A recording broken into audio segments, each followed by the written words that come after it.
জবা তার স্বামী প্রতাপ, এক দেওর বিকাশ এবং ননদ লিপিকার সঙ্গে বাস করে।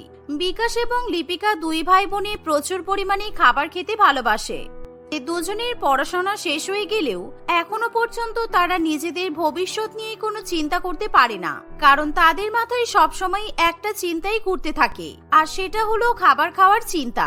তারা সারাদিন শুধু খাবার খাওয়ারই স্বপ্ন দেখে আর সবসময় নিজেদের বৌদিকে বিভিন্ন রকম খাবার খাওয়ার জন্য বিরক্ত করে। এমনই একদিন, বৌদি, পরোটা তো শেষ হয়ে গেল, তাড়াতাড়ি আরো পরোটা নিয়ে এসো। আমার আরো 10-15টা পনিরের পরোটা লাগবে, আর সাথে আমি চাটনিটাও নিয়ে এসো। কি তুই এখনো 10-15টা পরোটা খাবি? আমি তাহলে এখনো 20টা পরোটা খাবো।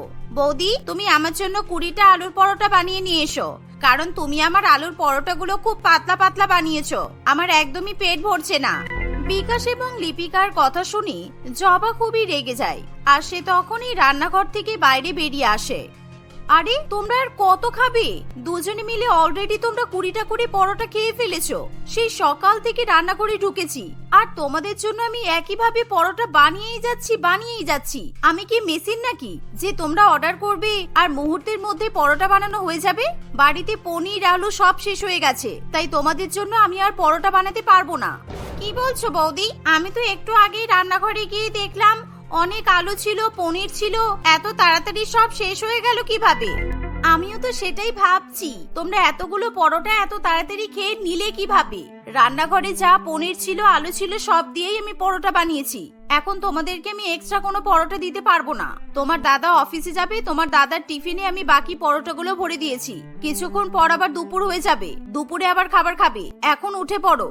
জবার কথা শুনে বিকাশ এবং লিপিকা দুজনেই মন খারাপ করে নিজেদের ঘরে চলে যায়। আর তখনই সেখানে প্রতাপ আসে, আর প্রতাপকে দেখে জবা বিরক্ত হয়ে বলে, কি গো, তোমাকে কতদিন ধরে আমি বলছি আমি মায়ের বাড়িতে যেতে চাই।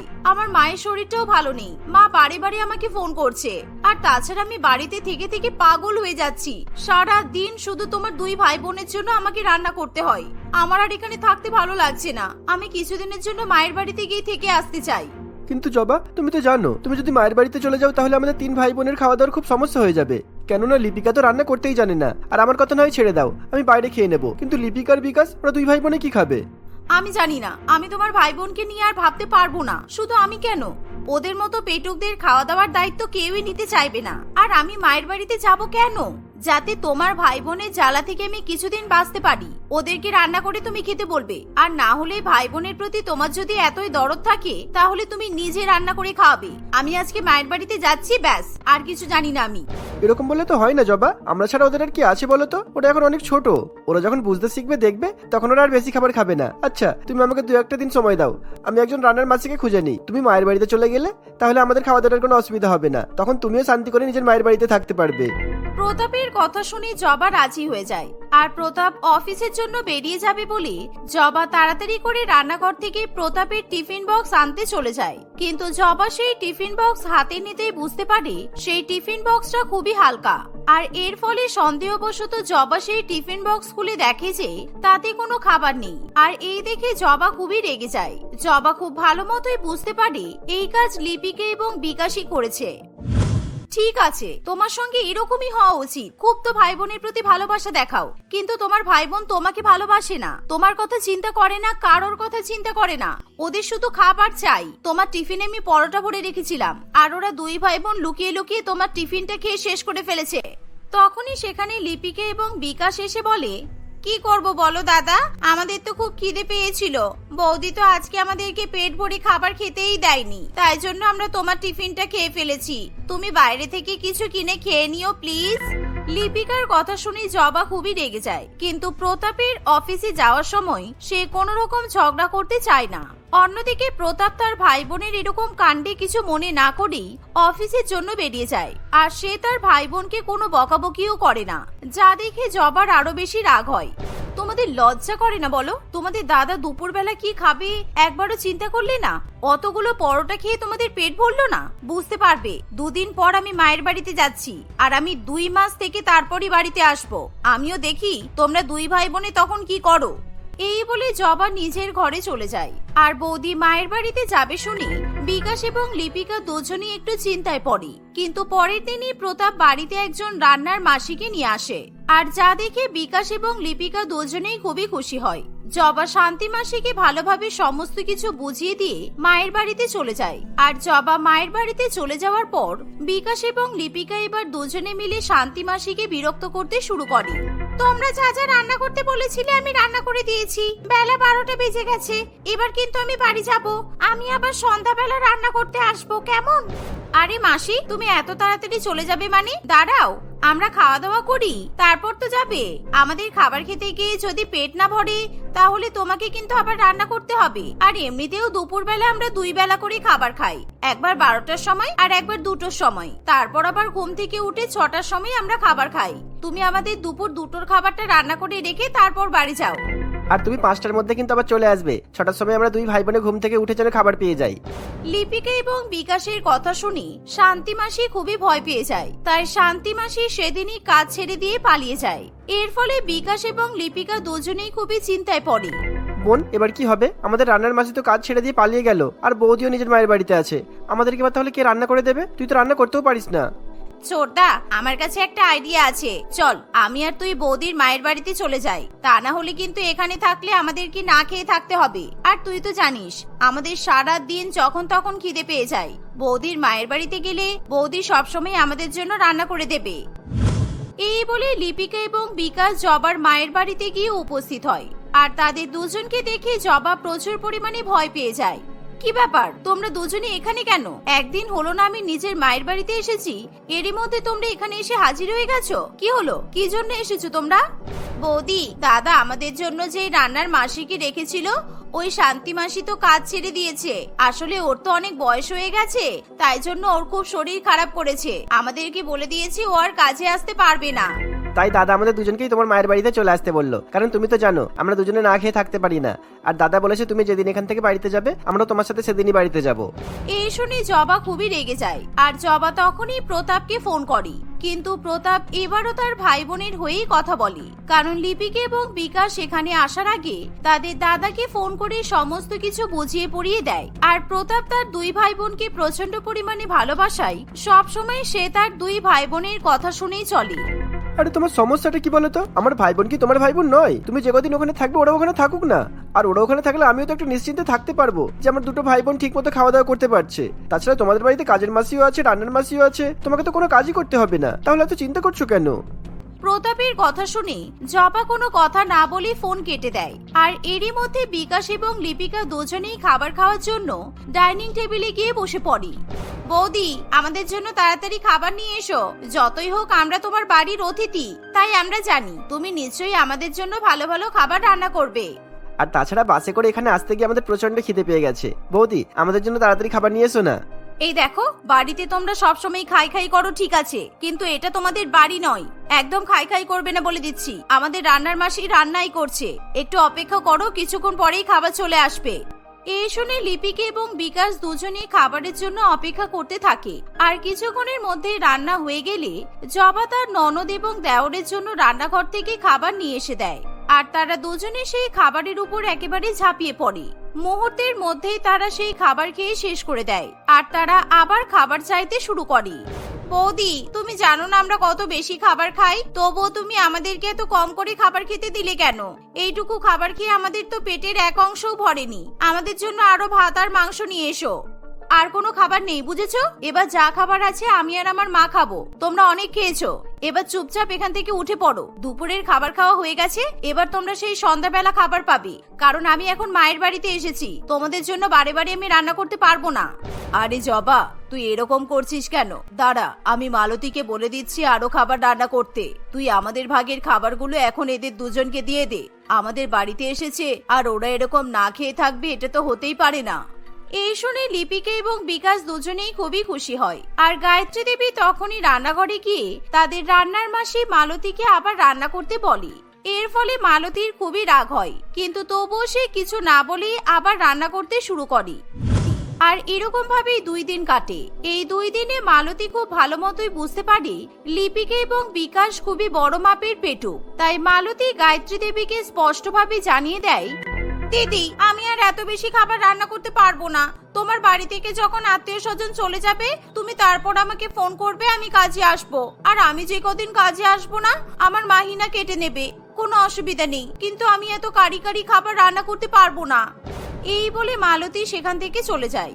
এভাবেই জবার ননদ এবং দেওরের জন্য তার মাও ভীষণ বিপদে পড়ে। তাই জবা ঠিক করে সেদিনই সে তার মায়ের বাড়ি থেকে শ্বশুর বাড়িতে ফিরে যাবে। কিন্তু তখনই প্রতাপ ফোন করে বলে, হ্যালো জবা, বলছিলাম যে তোমাদের বাড়ির পাশেই আমাদের একটা মিটিং আছে। আমি আমার অফিস কলিগের সঙ্গে মিটিং এ উপস্থিত থাকবো, তাই আমি ভাবছি আজকে দুপুরের লাঞ্চটা তোমাদের বাড়িতেই করব। আর আমার 4টে বন্ধুও কিন্তু আমার সঙ্গে যাবে, তাই তুমি আমাদের খাওয়া দাওয়ার ব্যবস্থা করে রেখো, কেমন? জবা কিছু বলতে যাবে তার আগেই প্রতাপ ফোন রেখে দেয় আর নিরুপায় হয়ে জবা নিজেই রান্নাঘরে চলে যায়। আর প্রতাপ এবং তার বন্ধু বান্ধবদের জন্য সে খাবার রান্না করতে শুরু করে। যেহেতু প্রতাপ প্রথমবারের মতো তার বন্ধু বান্ধবদের আজকে শ্বশুর বাড়িতে নিয়ে আসবে, তাই জবা তাদের জন্য অনেক ভালো ভালো খাবার রান্না করে, যেমন chicken biryani, mutton biryani, mutton rezala, chicken চাপ, পোলাও, মটন কষা, পায়েস, চাটনি, পাঁপড়, মিষ্টি, সন্দেশ, আইসক্রিম আরো অনেক কিছু। সমস্ত খাবার রান্না হয়ে গেলে জবা স্নান করার জন্য বাথরুমে চলে যায়। আর তখনই লিপিকা এবং বিকাশ খাবারের গন্ধ পেয়ে রান্নাঘরে চলে আসে।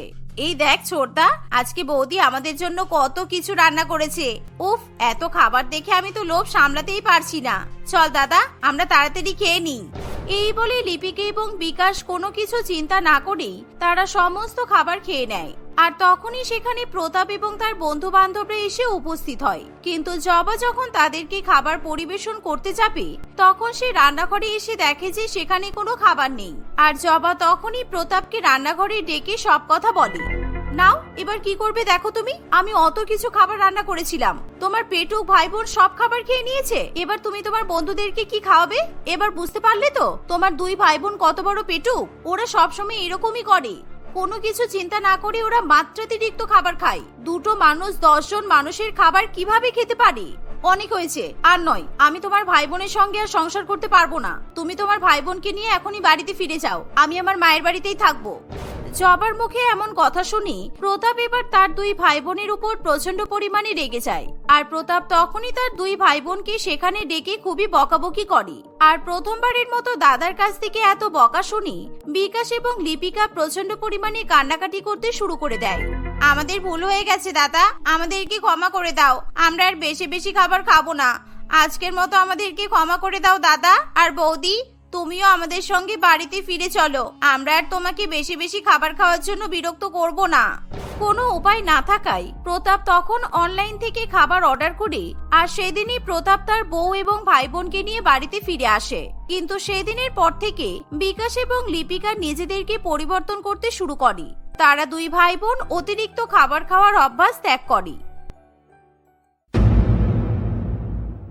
অর্পিতা তার স্বামী আকাশ, শাশুড়ি মা মধুমিতা দেবী এবং একমাত্র ননদ পিয়ালির সঙ্গে বাস করে। অর্পিতার সঙ্গে আকাশের মাত্র 2 মাস আগেই বিয়ে হয়। আকাশ নিজের পছন্দের মেয়ে অর্পিতাকে বিয়ে করে বাড়িতে নিয়ে আসে। আকাশের পছন্দকে তার মা মধুমিতা দেবী মন থেকে স্বীকার করে, কিন্তু অর্পিতার ননদ পিয়ালি অর্পিতাকে নিজের বৌদি বলে মেনে নিতে পারে না।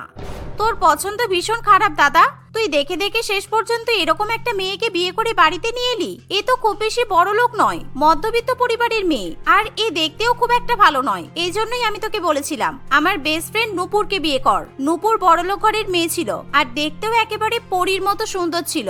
আমার তো তোর বউকে মোটেই পছন্দ হচ্ছে না। তোর পছন্দ না হলেও এখন আর কিছু করার নেই বোন, কারণ আমি অর্পিতাকে বিয়ে করে নিয়েছি। আর অর্পিতা এখন এই বাড়িরই বউ, তোর বৌদি, তাই নিজের বৌদিকে সম্মান করতে শেখ। অর্পিতা তুমি আমার বোনের কথাই কিছু মনে করো না, চলো আমি তোমাকে ঘরে নিয়ে যাচ্ছি। এই বলে আকাশ অর্পিতাকে সঙ্গে করে নিয়ে চলে যায়। অর্পিতা খুবই নম্র, ভদ্র এবং সংস্কারী একটি মেয়ে ছিল, তাই সে কয়েকদিনের মধ্যেই তার সংসারের সমস্ত দায়িত্ব নিপুণভাবে পালন করতে শুরু করে। তার শাশুড়ি মা বৌমার এরকম আচার ব্যবহারে ভীষণ পরিমাণে খুশি হয়। নিজের বৌমাকে নিয়ে মধুমিতা দেবীর কোনো রকমের অভিযোগ অভিমান কিছুই থাকে না, কিন্তু পিয়ালি তার বৌদিকে কিছুতেই বাড়িতে শান্তিতে থাকতে দেয় না। সে নানান রকম ভাবে তার বৌদিকে কথা শোনানোর চেষ্টা করে আর তার বৌদির ছোট ছোট ভুলগুলো ধরতে থাকে। এমনই একদিন অর্পিতা যখন তার মাসির ছেলের বিয়েতে যাবে বলে রেডি হয়ে নিচে নেমে আসে, এই যে ম্যাডাম, সেজে গুজে হিরোইনদের মতো রেডি হয়ে কোথায় চললেন আপনি? বাবা, ম্যাডাম আবার আজকে চুড়িদার পরেছেন, কোথায় যাওয়া হচ্ছে শুনি? আসলে পিয়ালি, আজকে আমার মাসির ছেলের বিয়ে, তাই আমি বিয়ে বাড়িতে যাচ্ছি। আর কেন বলো তো, চুড়িদারটা কি ভালো লাগছে না? এই চুড়িদারটা তো শাশুড়ি মা আমাকে গিফট করেছে। শোনো, বাড়ির বউদের এসব চুড়িদার সালোয়ার কামিজে মানায় না। আর আমাদের বাড়ির বউয়েরা বিশেষ করে সবসময় শাড়ি পরে। তুমি মাকে দেখেছো, মা সবসময় শাড়ি পরে থাকে। তাই তুমি এখন বিয়ে বাড়িতে শাড়ি পরেই যাবে। আর এই চুড়িদারটা তুমি আমাকে দিয়ে দেবে, কারণ এটা পরে তোমাকে একদমই মানাচ্ছে না। এই শুনে অর্পিতা আবার নিজের ঘরে চলে যায়। আর সে তার জামা পরিবর্তন করে অন্য একটা শাড়ি পরে নিচে নেমে আসে। অর্পিতা যখন বাড়ি থেকে বেরিয়ে যাবে, তখন পিয়ালি আবার তার বৌদিকে আটকে দেয়। 1 মিনিট বৌদি, দাঁড়াও তো, দেখি তুমি খামের মধ্যে কত টাকা নিয়ে যাচ্ছ। এই টাকাটা তুমি নিশ্চয়ই নতুন বউয়ের মুখ দেখার জন্য দেবে। দেখি দেখি, খামটা দাও আমাকে। এই বলে পিয়ালি তার বৌদির হাত থেকে টাকার খামটা কেড়ে নেয়।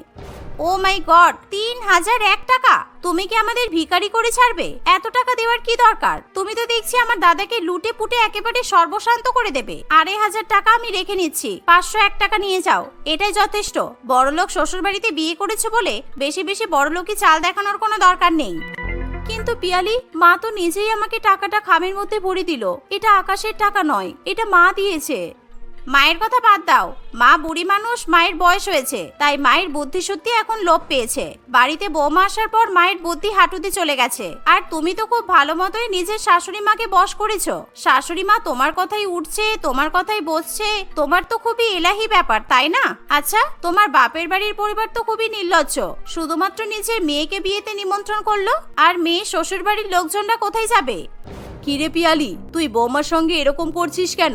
বৌমা এক জায়গায় যাচ্ছে আর তুই ওকে আটকে রেখে উল্টোপাল্টা কথা শুনিয়েই যাচ্ছিস। নিজের বৌদিকে বিরক্ত করা ছাড়া তোর কি আর কোনো কাজ নেই? আমি নিজেই বৌমাকে বলেছি আজকে বিয়েতে শুধুমাত্র বৌমা একাই যাবে, কারণ বিয়েটা অনেক দূরে হচ্ছে। আর রিসেপশনে কালকে আমরা সকলে মিলে যাব। বৌমা, তুমি যাও, আর দাঁড়িয়ে থেকো না, তোমার দেরি হচ্ছে। এই শুনে অর্পিতা শেষ পর্যন্ত বাড়ি থেকে বের হতে পারে।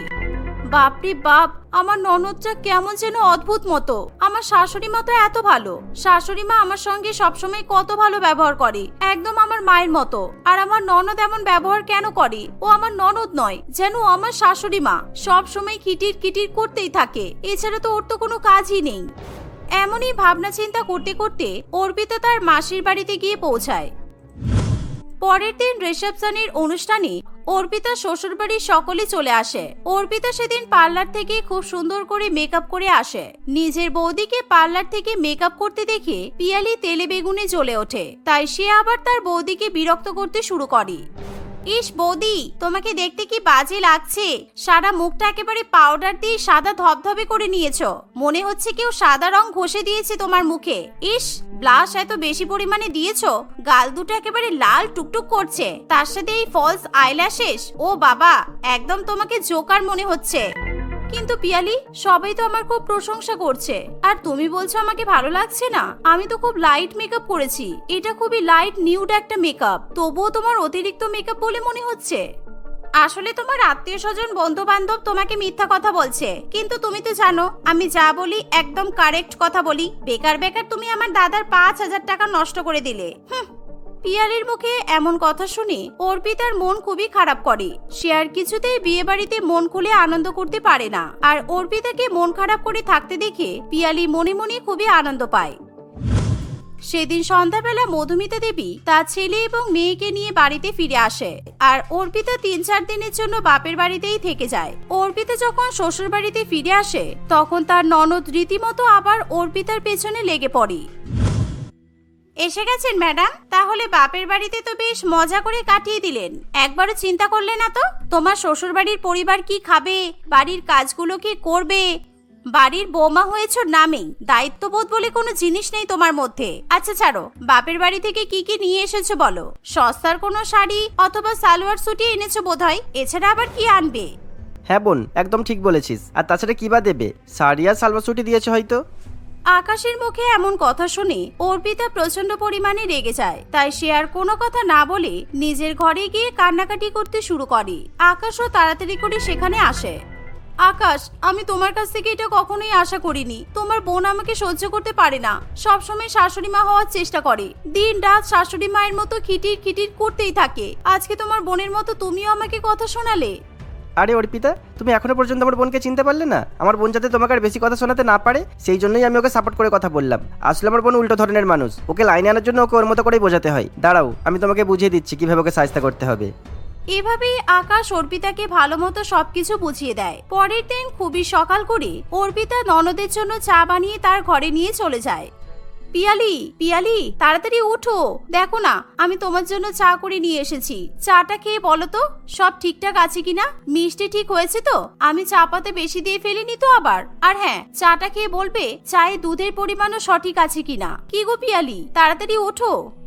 আরে তুমি সকাল সকাল আমাকে বিরক্ত করছো কেন বৌদি? যাও না এখান থেকে, আমাকে ঘুমাতে দাও। এখানে চা রেখে তুমি চলে যাও, আমি খেয়ে নেব। না না, আমার না সকাল থেকেই কেমন যেন ফাঁকা ফাঁকা লাগছে। বাড়িতে এত শান্তি আমি কিছুতেই মেনে নিতে পারছি না। তুমি তো প্রত্যেকদিন সকালবেলা উঠেই চেঁচামেচি শুরু করো। তুমি টোকাটুকি না করলে আমার যে শান্তি হচ্ছে না। তুমি চাটা খেয়ে যতক্ষণ না বলবে সবকিছু ঠিক আছে ততক্ষণ কিন্তু আমি এখান থেকে যাব না। আরে বাবা হ্যাঁ, সব ঠিক আছে, চা খুব ভালো হয়েছে, দয়া করে তুমি এবার এখান থেকে যাও। এই শুনে অর্পিতা খুশি হয় এবং সে চুপচাপ সেখানে চা রেখে আবার রান্নাঘরে চলে যায়। যাক, আকাশের বুদ্ধি মনে হয় কাজ করছে, না হলে প্রত্যেকদিন পিয়ালি আমাকে ডবল ডবল করে চা করায়। আর আজকে আমি ইচ্ছা করে চায়ে চিনি চাপাতে বেশি করে দিয়েছি, তবুও আজকে আমাকে কোনো কথাই শোনাতে পারলো না। এভাবে অর্পিতা খুশি মনে বাড়ির কাজকর্ম করতে থাকে। সকালবেলা পিয়ালিকে তার বৌদি বিরক্ত করায় পিয়ালি এবার দুপুরে খাওয়ার সময় তার বৌদিকে বিরক্ত করবে বলে ঠিক করে। তাই সে অন্যান্য দিনের তুলনায় অনেক আগে লাঞ্চ করতে চলে আসে। কি গো বৌদি, কটা বাজে? এখনো পর্যন্ত খাবার পেলাম না। এবার কি খাবার খাওয়ার জন্য লঙ্গরখানাতে যেতে হবে? 1টা বেজে গেল, এখনো পর্যন্ত খাবারের কোনো দেখা নেই। তখনই তাড়াতাড়ি অর্পিতা রান্নাঘর থেকে ছুটে আসে। কি, লঙ্গরখানাতে খাবার খেতে যাবে? জানো, আমি না কখনো লঙ্গরখানাতে খাবার খেতে যাইনি। তোমার কথা শুনে মনে হচ্ছে লঙ্গরখানাতে খাবার খাওয়ার তোমার অনেক এক্সপিরিয়েন্স আছে। চলো না, আজকে আমরা সবাই মিলে লঙ্গরখানা থেকে খেয়ে আসি। কারণ এমনিতেও আমার এখন রান্না হয়নি, রান্না হতে কমপক্ষে 1 ঘন্টা তো লাগবেই। চুপ করো, যাও তাড়াতাড়ি গিয়ে রান্না করো। আর তুমি এটা কেমন শাড়ি পরেছো? যেন মনে হচ্ছে পুরানো সস্তা ছেঁড়া ফাটা শাড়ি। সেদিন নিশ্চয়ই বাপের বাড়ি থেকে নিয়ে এসেছো এটা। হ্যাঁ গো পিয়ালি, তুমি ঠিকই বলেছো। দেখো না আমার বাপের বাড়ি থেকে কেমন পুরানো কম দামি সস্তার শাড়ি দিয়েছে। আমারও শাড়িটা একদমই পছন্দ হচ্ছে না। আমি আমার বাপের বাড়ির লোকজনকে বলেছি আমার ননদ আমাকে ব্র্যান্ডেড শাড়ি কিনে দেবে বলেছে। আজকে বরং তুমি আমাকে খুব সুন্দর একটা দামি শাড়ি কিনে দাও, আমি সেই শাড়িটা পরে আমার বাপের বাড়ি থেকে ঘুরে আসবো। আর আমি সবাইকে দেখাবো যে আমার ননদ আমাকে কতটা ব্র্যান্ডেড দামি শাড়ি কিনে দিয়েছে। অর্পিতার কথা শুনে পিয়ালির মুখ পুরোপুরি বন্ধ হয়ে যায়। তাই সে কোনো কথা না বলে চুপচাপ নিজের ঘরে চলে যায়। আর এদিকে অর্পিতা প্রচন্ড খুশি হয়। এভাবে আরো কয়েকদিন কাটে। একদিন অর্পিতাদের বাড়িতে তাদের কিছু আত্মীয় স্বজন আসার কথা থাকে। বাবা, আত্মীয় স্বজন আসবে বলে বেশ তো সেজে গুজে সুন্দর করে তৈরি হয়ে বসে আছো, আর মাথায় ঘোমটাটা কি দেবে? আসলে মা তোমাকে কিছু বলে না তো, তাই তুমি এতটা আশকারা পেয়েছো। আজকে আমার মাসি আর মেসোমশাই আসছে, ওরা তোমার থেকে বড় বয়স্ক গুরুজন, তাই ওনাদের সামনে তুমি মাথায় ঘোমটাটা দিয়েই থাকবে। হ্যাঁ পিয়ালি, তুমি একদম ঠিক কথা বলেছো। আমার শাশুড়ি মাটাও না কোনো আদব কায়দা কিচ্ছু শেখায় না আমাকে। ভাগ্যিস আমি একটা শাশুড়ি মায়ের মতো ননদ পেয়েছি। তুমি কি সুন্দর সবকিছু শিখিয়ে দিচ্ছ। আমি এখনই মাথায় ঘোমটা দিয়ে নিচ্ছি, কেমন? আরে না না, এখন ঘোমটা না দিলেও হবে। যখন মাসি মেসোমশাই সবাই আসবে তার আগে ঘোমটা দিলেই চলবে। আর এখন যাও তো, আমার মাথাটা খুবই যন্ত্রণা করছে। আমার জন্য 1 কাপ চা করে নিয়ে এসো। এই শুনে অর্পিতা রান্নাঘরে চলে যায়। সে চা করে নিয়ে আসার সময় ইচ্ছা করে মাথায় বেশি করে ঘোমটা দিয়ে নেয়, এমনকি তার মুখ পর্যন্ত ভালো করে দেখা যায় না। এমন অবস্থায় অর্পিতা ইচ্ছা করে চা নিয়ে এসে পিয়ালির গায়ে ঢেলে দেয়। এর ফলে পিয়ালি প্রচন্ড পরিমাণে রেগে যায়। বৌদি, কি করলে এটা তুমি? চোখে দেখতে পাও না গরম গরম চা তুমি আমার গায়ে নিয়ে এসে ঢেলে দিয়েছো? ক্ষমা করবে পিয়ালি, আসলে মাথায় ঘোমটা দেওয়া তো আমি কিছুই ঠিকভাবে দেখতে পাচ্ছি না। যতই হোক বাড়ির বৌমাদের তো মাথায় ঘোমটা দিয়েই থাকতে হবে বলো। নতুন নতুন মাথায় ঘোমটা দিচ্ছি তো, আস্তে আস্তে সব ঠিক হয়ে যাবে দেখবে। কোনো দরকার নেই তোমার মাথায় ঘোমটা দেওয়ার। এখন আমার গায়ে চা ফেলে দিয়েছো। মাসি আর মেসোমশাই যখন আসবে তখনও তুমি ওদের সঙ্গে কিছু না কিছু গন্ডগোল করবে। তাই তুমি যেমন ছিলে তেমনই থাকো, তোমাকে তো কিছু বলাই যাবে না, যা ইচ্ছা করো। এই বলে পিয়ালি তার ড্রেস চেঞ্জ করার জন্য বাথরুমে চলে যায়। আর পিয়ালিকে এভাবে রেগে যেতে দেখে অর্পিতা মনে মনে খুবই খুশি হয়। এভাবেই এখন অর্পিতা পিয়ালির মতো করে তাকে সাহায্য করতে থাকে। আর এখন পিয়ালি সবসময় তার বৌদির প্রতি খুবই বিরক্ত হয়। এভাবেই ধীরে ধীরে পিয়ালি তার বৌদিকে বিরক্ত করা ছেড়ে দেয় আর অর্পিতা এখন হাসি খুশি সংসার করতে থাকে।